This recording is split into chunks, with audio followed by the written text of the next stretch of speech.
इसमें नोट करेंगे Buckminster fullerene is a dark solid at room temperature. Excuse me sir. हाँ जी बेटा बताइए। सर अभी अभी स्टार्ट करेंगे। बस अभी स्टार्ट करा, बस जस्ट लिखा ही है। Okay okay sir. हाँ, it is a dark solid at room temperature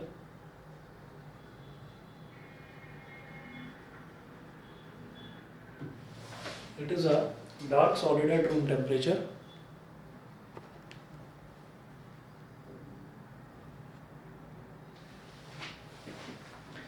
It is a dark solid at room temperature. Next point. It differs from the other two allotropes of carbon and carbon.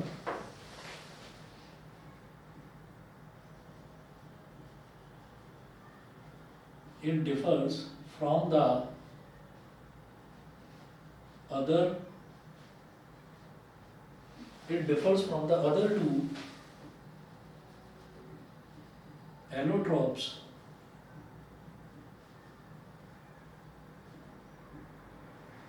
It differs from the other two allotropes of carbon, diamond and graphite in the fact that diamond and graphite in the fact that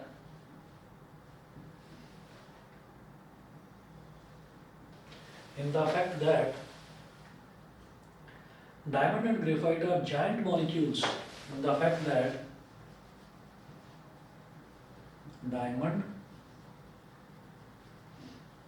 and graphite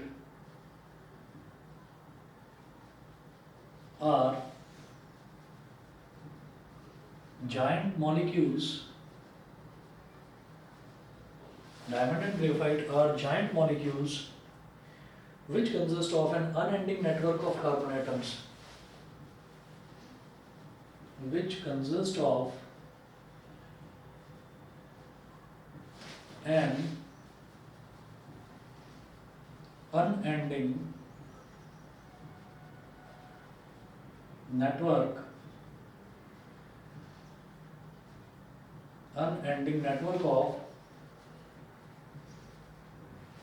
network of carbon atoms. But Buckminster fullerene is a very small molecule. But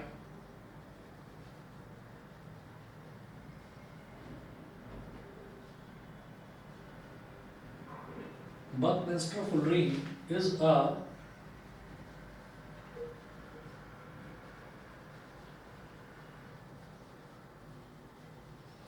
Buckminster fullerene is a very small molecule made up of only 60 carbon atoms. Very small molecule made up of only 60 carbon atoms.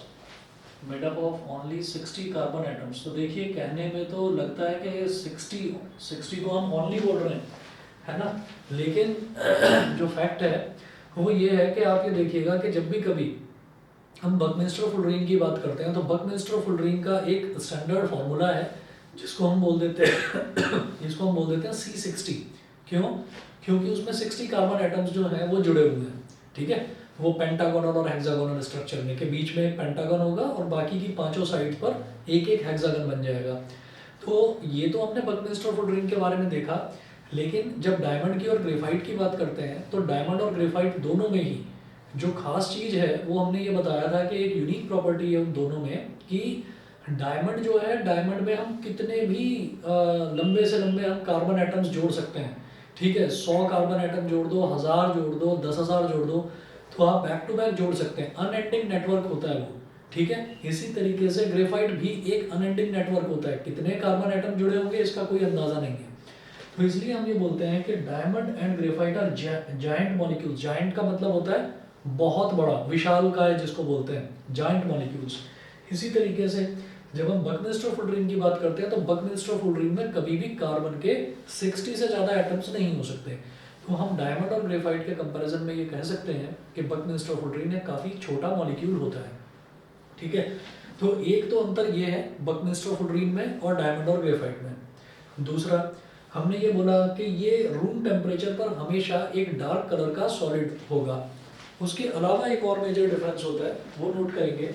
Next point इस तरफ लिखा रहा हूँ मैं।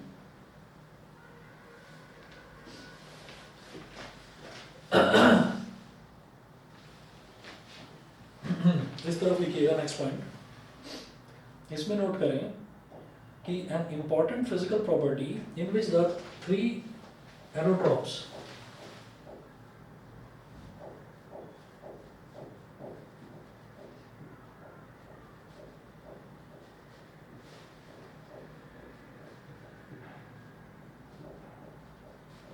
दिखाई दे रहा है इस तरफ का? ठीक है, okay okay. An important physical property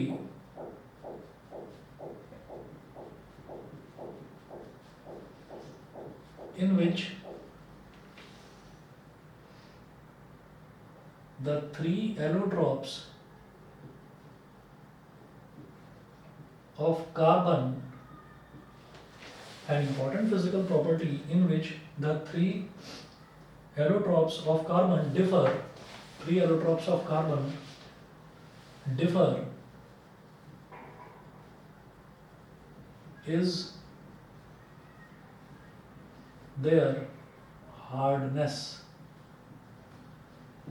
is their hardness. ये एक इंपॉर्टेंट फिजिकल प्रॉपर्टी होती है जिसमें हम ये कहते हैं कि जो तीनों एरोट्रॉप्स हैं कार्बन के, वो जो डिफर करते हैं तो एक इंपॉर्टेंट प्रॉपर्टी होती है उनकी हार्डनेस। वो हार्डनेस पर भी ये चीज़ डिपेंड करती है। कैसे, देखिएगा, लिखें नेक्स्ट पॉइंट आप लिखेंगे, diamond is extremely hard,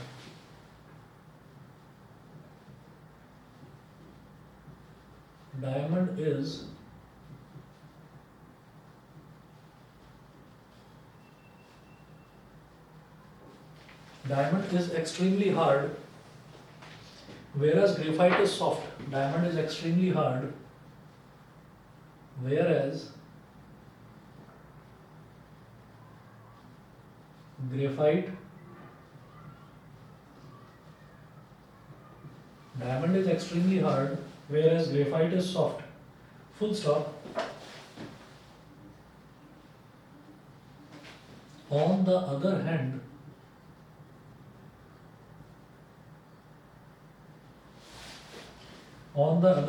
Buckminster fullerene is neither very hard nor soft.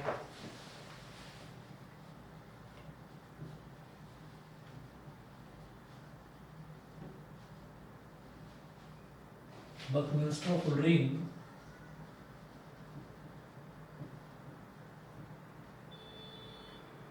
is neither very hard nor soft.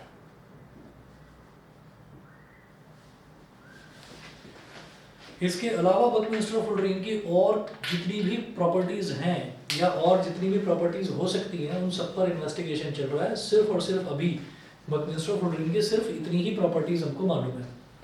तो देखिएगा क्या हुआ है कि पहली प्रॉपर्टी जो हमको इसमें देखनी है वो ये है कि it is a dark solid at room temperature. Room temperature पर ये बहुत डार्क कलर होगा इसका और ये सॉलिड होगा। पहली तो प्रॉपर्टी ये हो गई। दूसरा हमने ये कहा कि ये डायमंड और ग्रेफाइट से किस तरह से डिफर करता है कि डायमंड और ग्रेफाइट जो है, डायमंड और ग्रेफाइट में कार्बन एटम्स की एक अनएंडिंग चेन बन सकती है, बहुत बड़ी चेन बन सकती है, ठीक। जबकि बकमिंस्टर फुलरीन में केवल 60 कार्बन एटम्स ही आपस में जुड़ेंगे, ठीक है। ये दूसरा पॉइंट हुआ।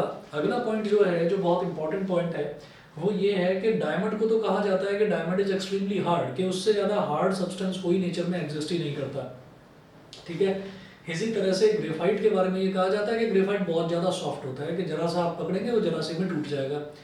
अच्छा, अब बकमिंस्टर फुलरीन की बात करते हैं तो buckminsterfullerene is neither too hard nor too soft. ना तो बहुत ज़्यादा हार्ड होता है और ना ही बहुत ज़्यादा सॉफ्ट होता है। ये उन दोनों के इंटरमीडिएट स्टेट का एक एलोट्रॉप है कार्बन का। तो इतना हमको करना था कार्बन एंड इट्स एलोट्रॉप्स में। फिर मैं आपको 2-3 क्वेश्चंस करवाता हूँ। और ये जो क्वेश्चंस हैं ये इंपॉर्टेंट हैं, पूछे जा चुके हैं एग्जाम्स में पहले भी। चलिए नोट करिएगा। क्वेश्चन नंबर 1, इसमें लिखें an element belonging to group 14 of the periodic table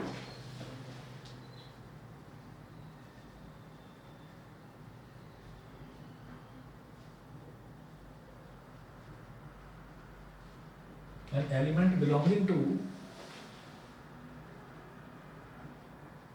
group 14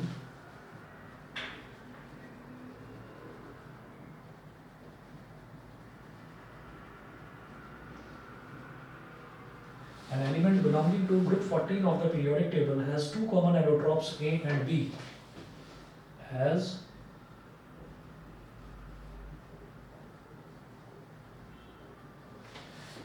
two common allotropes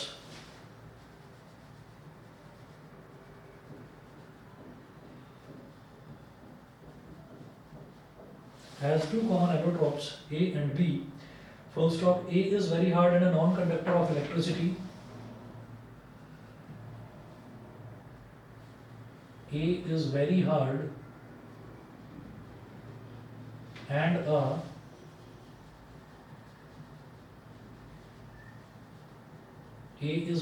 and a non-conductor of electricity.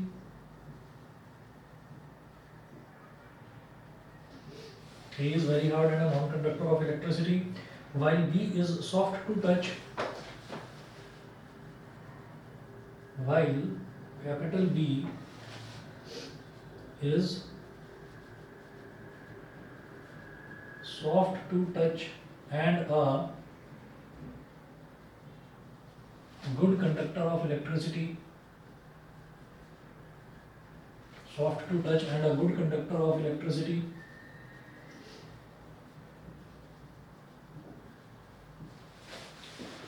Soft to touch and a good conductor of electricity.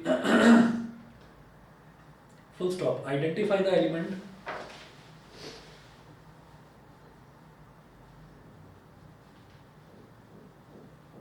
Identify the element. Identify the element. Full stop. Name each of these allotropes. Full stop. Name each of these allotropes. अब आपको ये question देखकर समझ में आ गया होगा। देखिए periodic table तो हमने अभी करी नहीं है, ठीक है, लेकिन हमें पीरियोडिक टेबल वाला चैप्टर भी इसमें करना है इस बार टर्म में, टर्म 2 में। तो जो पीरियोडिक टेबल है, पीरियोडिक टेबल में ग्रुप नंबर 14 में जो वर्टिकल डिवीजन होते हैं उनको हम ग्रुप्स बोल देते हैं, और जो हॉरिजॉन्टल डिवीजन होते हैं उनको हम पीरियड्स बोलते हैं। तो जो वर्टिकल ग्रुप्स होते हैं उसमें ग्रुप नंबर 14 में कार्बन लाई करता है, ठीक। तो क्योंकि जो पहला सेंटेंस है an element belonging to group 14 of the periodic table, तो ये शायद आपको कंफ्यूज कर सकता है, लेकिन दो एलोट्रॉप्स कार्बन के होते हैं, जिसमें हमारे को और ज़्यादा कंफर्म इस चीज़ से हो जाता है। इन्होंने बोला कि ए इज़ वेरी हार्ड, तो हम जानते हैं कि एक एलोट्रॉप कार्बन का बहुत ज़्यादा हार्ड होता है। A is very hard and a non conductor of electricity, तो मैं जानता हूँ कि जो डायमंड है, डायमंड बहुत ज़्यादा हार्ड होता है और इलेक्ट्रिसिटी का नॉन कंडक्टर होता है, इलेक्ट्रिसिटी को कंडक्ट नहीं करता। दूसरी तरफ हम ये जानते हैं कि जो बी है यानी कि जो ग्रेफाइट होता है वो बहुत सॉफ्ट होता है और वो एक गुड कंडक्टर ऑफ इलेक्ट्रिसिटी होता है। तो ये जितनी भी इंफॉर्मेशन दे रखी है, इस इंफॉर्मेशन को देखते हुए मुझे ये समझ में आता है कि यहाँ पर जिस एलिमेंट की बात हो रही है वो कार्बन है। फिर उन्होंने सबसे पहले क्या बोला, आइडेंटिफाई द एलिमेंट। तो इसके आंसर में आप लिखेंगे एलिमेंट इज कार्बन। एलिमेंट तो कार्बन हो गया, और उसके बाद वो बोल रहे हैं name each of these allotropes. तो allotrope A is diamond and allotrope B is graphite. Allotrope A जो है वो तो डायमंड है और एलोट्रॉप बी जो है वो ग्रेफाइट है। बताइए जी, क्लियर है सभी को? Yes sir. Yes sir. ठीक है, Pranav, Mahi, Disha, Divyanshi, sir. Akshara, yes Aishwarya, sir. सभी को क्लियर? Yes sir. चलिए जी, ठीक है, ठीक है, आगे चलता हूँ फिर मैं। अब इसके बाद आप ये देखिएगा कि कई बार क्या है कि ये ना क्वेश्चंस जब आप देखेंगे तो साइंस में कुछ कैटेगरी क्वेश्चंस की ऐसी है कि वो देखने में आपको लगेगा कि यार इतना बड़ा क्वेश्चन है, लेकिन जब आप पढ़ते जाएंगे तो अगर आपने पूरा चैप्टर पढ़ रखा है, लर्न कर रखे हैं नोट्स वगैरह, आपको प्रॉब्लम नहीं आएगी। क्वेश्चन को जब आप पूरा पढ़ेंगे तो आपको दिखाई देगा कि क्वेश्चन तो बहुत बड़ा है लेकिन आंसर जरा सा है। ठीक है, तो आपने अगर पढ़ रखा है तो आप ये देखेंगे क्वेश्चन पढ़कर आपको ये लगेगा कि आधी से ज़्यादा चीज़ें तो उन्होंने क्वेश्चन में ही दे दी हैं आपको। ठीक, इसी तरीके से ये आ चुका है सीबीएसई में। इसी तरीके से नेक्स्ट क्वेश्चन देखेंगे, क्वेश्चन नंबर 2। नेक्स्ट क्वेश्चन देखिए, ये है a boy sharpens a pencil at both the ends.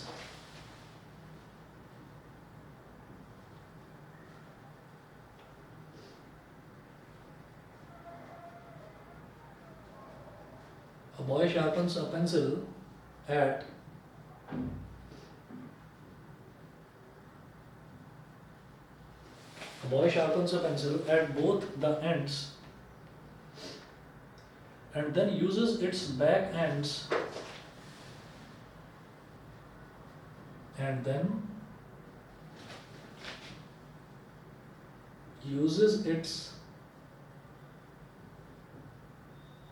back ends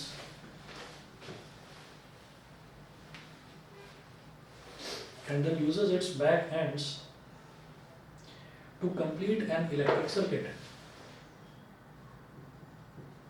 To complete an electric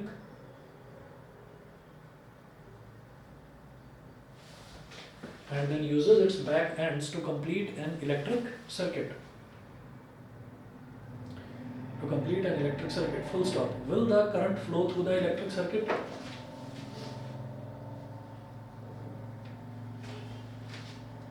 Will the current flow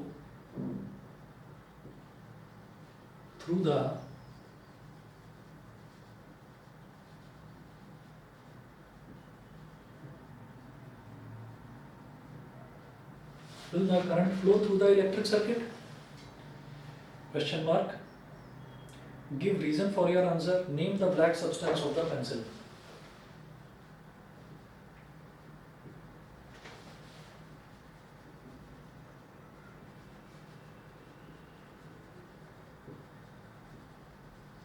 Give reason for your answer. Full stop. Name the black substance of the pencil.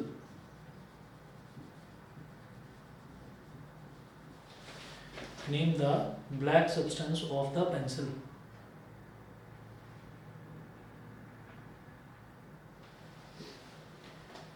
Name the black substance of the pencil. अब हम एक चीज तो जानते ही हैं कि जो pencil है, पेंसिल के अंदर ग्रेफाइट यूज होता है, ये हमको मालूम है। ठीक है, दूसरी चीज ये है कि graphite is a good conductor of electricity. तो वो पूछ रहे हैं कि will the current flow through the electric circuit.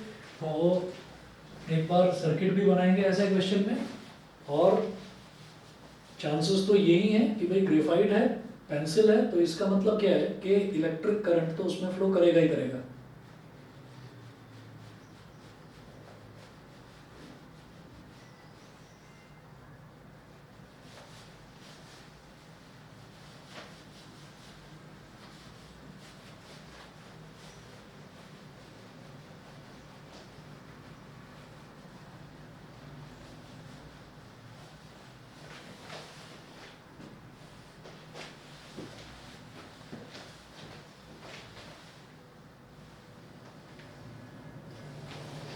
चलिए, तो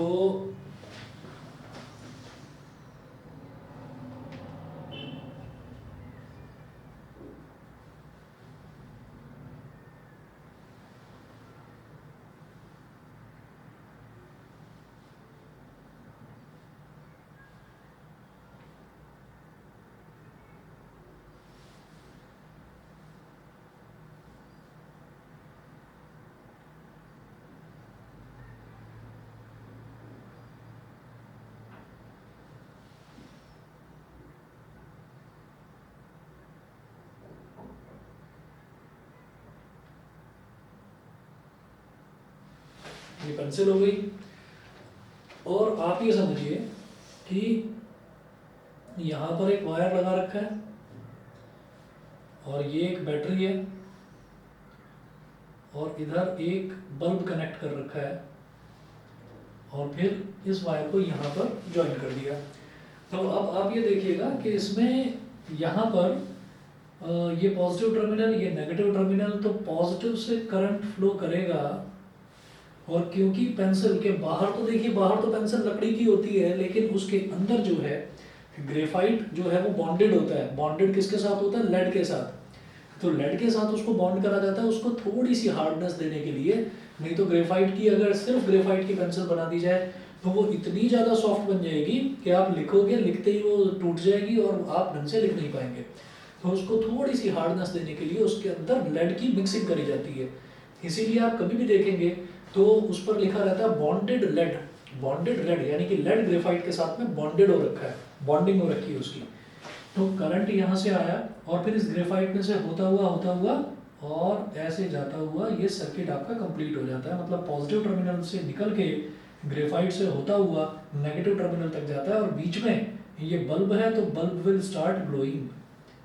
देखिएगा यहाँ बल्ब ग्लोज, बल्ब जो है वो आपका ग्लो करने लगेगा। तो आप इसमें लिखें, सबसे पहले उन्होंने पूछा will the current flow through the electric circuit, तो आप लिखेंगे इसमें yes the current will flow through the electric circuit because pencil lead is made up of graphite, underline, comma, which is a good conductor of electricity, which is a good conductor of electricity, which is a good conductor of electricity। ठीक है। और name the black substance used, black substance of the pencil, तो black substance is graphite।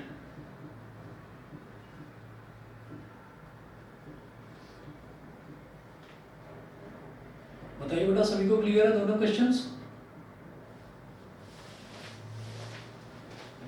सभी को clear है, बताइए। Yes sir. Yes sir. Yes sir. चलिए ठीक है। इसके बाद एक क्वेश्चन और नोट करें। Question 3,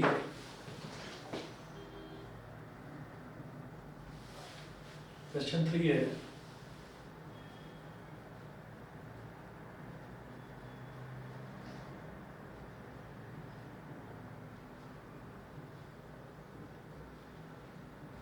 a piece of black electrode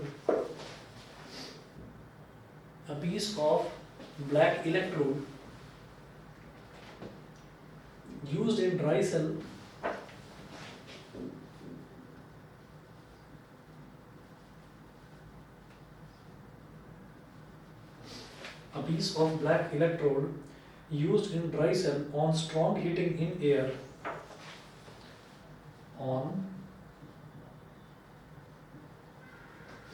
piece of black electrode used in dry cell on strong heating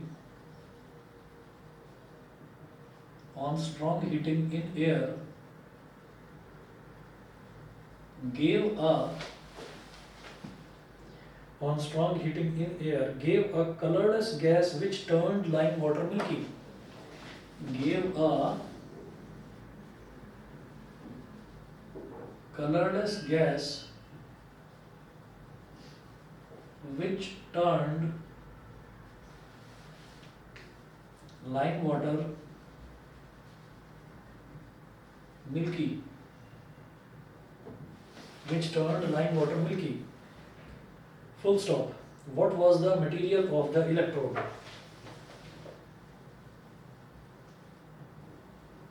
What was the material of the electrode?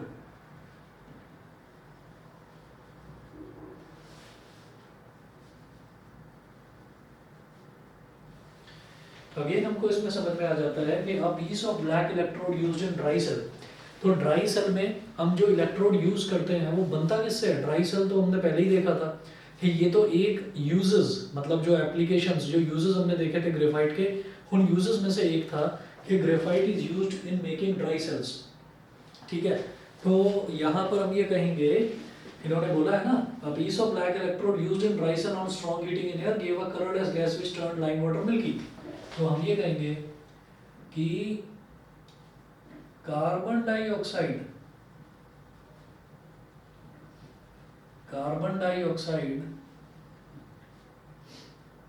is the gas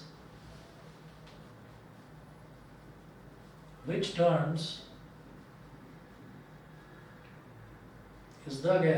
turns lime water. Carbon dioxide is the gas, okay sorry ये दिखाई नहीं दे रहा होगा आपको, नीचे मैं ऊपर लिख रहा हूँ।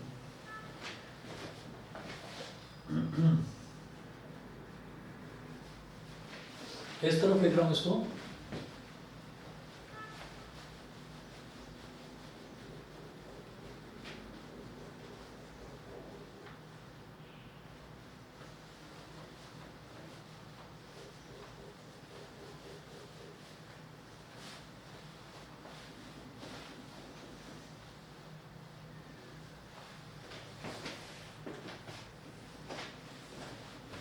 Carbon dioxide is the gas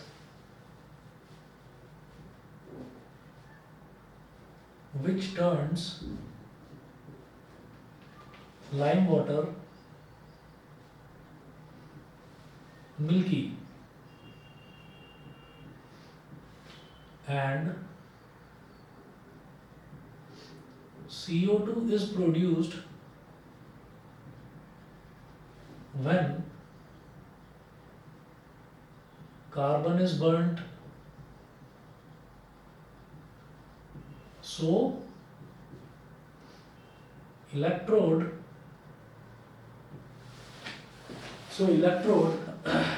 which was burnt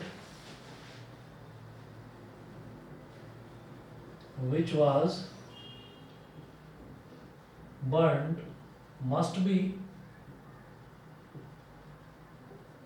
made up of graphite.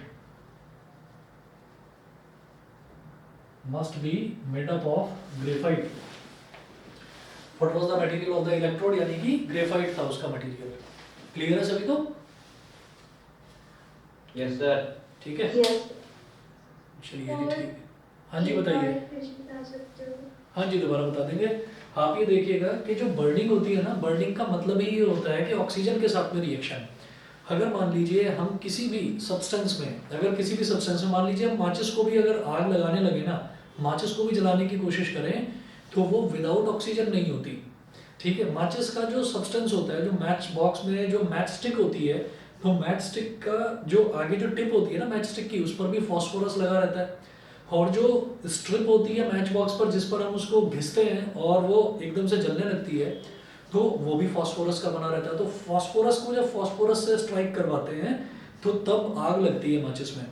लेकिन सिर्फ फास्फोरस से रिएक्शन कराएं और आग लग जाए, ये पॉसिबल नहीं है। बीच में ऑक्सीजन भी आती है, और ऑक्सीजन कहाँ से आती है? ऑक्सीजन तो एटमॉस्फेयर में प्रेजेंट है ही, तो विदाउट ऑक्सीजन बर्निंग पॉसिबल नहीं है। तो अगर हम ये कहते हैं कि कोई भी चीज बर्न हो रही है, that means it is getting reacted with oxygen. तो यहाँ पर इन्होंने बोला कि a piece of black electrode क्या होता है? पॉजिटिव और नेगेटिव टर्मिनल को ही हम इलेक्ट्रोड्स बोल देते हैं। पॉजिटिव टर्मिनल को बोलते हैं एनोड और नेगेटिव टर्मिनल को बोलते हैं कैथोड। एनोड और कैथोड ये दोनों टाइप्स ऑफ इलेक्ट्रोड्स हैं। तो सीधी सीधी बात इसमें ये है कि इलेक्ट्रोड्स ग्रेफाइट से बनते हैं, और ग्रेफाइट किसकी एक फॉर्म है? कार्बन की फॉर्म है। तो जब ग्रेफाइट जला, यानी कि जब कार्बन जला तभी तो कार्बन डाइऑक्साइड गैस बनेगी। कार्बन के जलने का मतलब क्या है कि कार्बन का ऑक्सीजन के साथ रिएक्शन। तो इसका मतलब ये है कि वो जो इलेक्ट्रोड था वो कार्बन की ग्रेफाइट वाली फॉर्म, जो है कार्बन की ग्रेफाइट वाली फॉर्म, वो ग्रेफाइट का बना हुआ था। इसी वजह से उसके जलने से कार्बन डाइऑक्साइड गैस प्रोड्यूस हुई। और कार्बन डाइऑक्साइड गैस का हमने पता कैसे लगाया, क्योंकि इन्होंने बोला it gave a colourless gas which turn like water milky.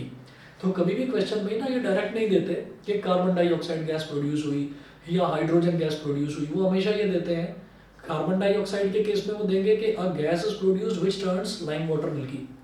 Hydrogen का क्या था आपको शायद पता होगा, याद होगा, a gas which Burns with a pop sound, वो हाइड्रोजन होती है। तो Yes. अपने सिलेबस में बस दो ही तरह की गैसेस हैं, एक हाइड्रोजन और एक कार्बन डाइऑक्साइड। तो कार्बन डाइऑक्साइड प्रोड्यूस हुई है यानी कि कार्बन ही जला होगा, कार्बन की ही बर्निंग हुई होगी। और कार्बन की एक फॉर्म है ग्रेफाइट, जो कि ये जो ड्राई सेल के इलेक्ट्रोड बनाने के काम आती है। तो इन्होंने पूछा है ना what was the material of the electrode, तो हम कहेंगे graphite must be the material of the electrode. बताइए जी, क्लियर है? Yes, sir. Yes sir. ठीक है, अमन, आशिका, दिशा, दिव्यांशी, माही, आदित्य, यस सर। सभी को clear? Yes sir.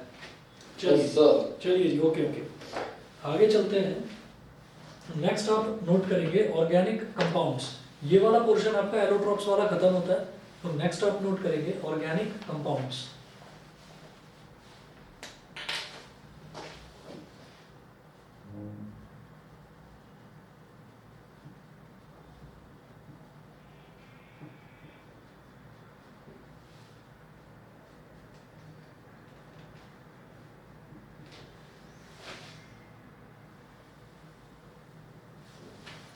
Organic compounds,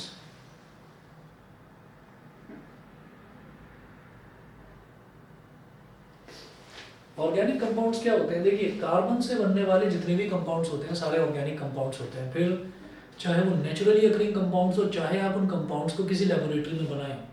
naturally occurring compounds क्या हैं? जैसे कि फ्रूट्स हैं, वेजिटेबल्स हैं, ह्यूमन बॉडी है, एनिमल बॉडी है, जितने भी प्लांट्स एंड एनिमल सेल्स हैं, सारे के सारे कार्बन से बने हुए हैं। तो कार्बन से बनने वाले जितने भी कंपाउंड्स हैं, ये हम पहले भी डिस्कस कर चुके हैं, उनको हम ऑर्गेनिक कंपाउंड्स बोलते हैं। नोट करिएगा, the compounds of carbon are known as organic compounds. First point,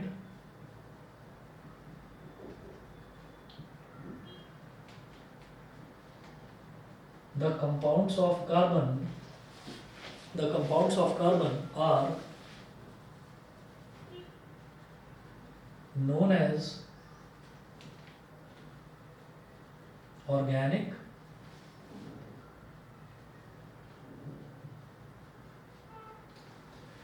The compounds of carbon are known as organic compounds. ठीक है, सेकेंड पॉइंट नोट करेंगे, most of the carbon compounds are non conductors of electricity.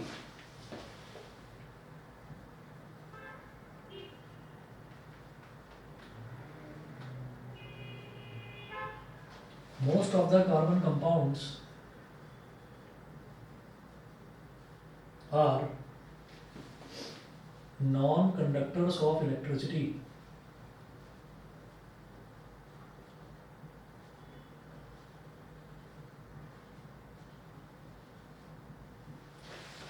Most of the carbon compounds are non-conductors of electricity. Next point.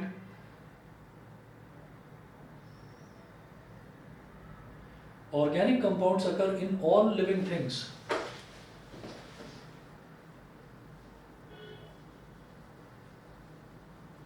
Organic compounds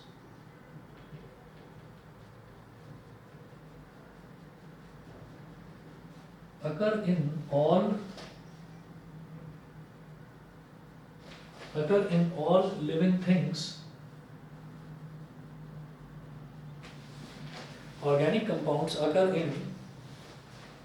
Organic compounds occur in all living things like plants and animals. Like plants and animals.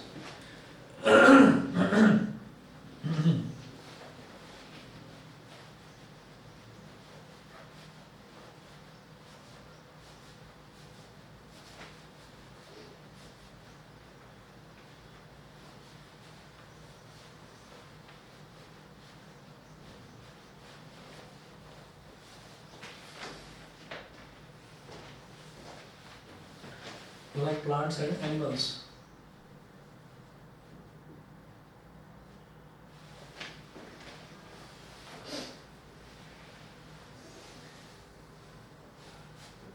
उसके बाद लिखें large number of organic compounds, heading डालेंगे large number of organic compounds.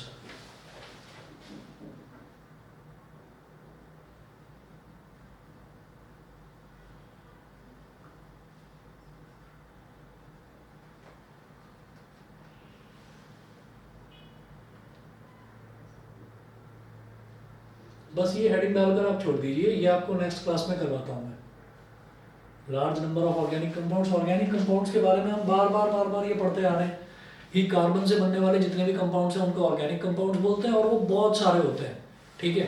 और सही बताऊँ तो 5 million से ज़्यादा होते हैं ऑर्गेनिक कंपाउंड्स, जो पता है अभी तक इंसान को जो पता है ऑर्गेनिक कंपाउंड्स, वो 5 मिलियन से ज़्यादा है। फिर पता चले कि आगे आने वाले टाइम में कोई और चौथा एलोट्रोप आ जाए कार्बन का, जैसे अभी बकमिंस्टर फ्लोरीन आ गया, फिर उसके कुछ कंपाउंड्स आ जाएंगे, तो कितने हो सकते हैं इसका अभी कुछ अंदाजा नहीं है, लेकिन अभी तक जो पता है वो 5 मिलियन से ज़्यादा पता है। तो अभी बस यहीं पर करके छोड़िए। अब इसका जो रीज़न है, इसके रीज़न भी 2 होते हैं, तो वो नेक्स्ट क्लास में करेंगे, ठीक है। आज के लिए इतना कर लीजिए। Thank you sir. चलिए जी, okay thank you sir. Okay okay thank you sir. Okay, नमस्ते नमस्ते। Recording stopped. Thank you sir. Okay, excuse me sir. हाँ जी ऐश्वर्या बताइए। सर मुझे इलेक्ट्रिसिटी में बहुत सारे डाउट्स हैं। आप सारे अपने डाउट्स इकट्ठा कर लीजिए, मैं किसी एक दिन करवा दूंगा, ओके सर। ठीक है। चलिए जी, okay okay thank you sir. Okay.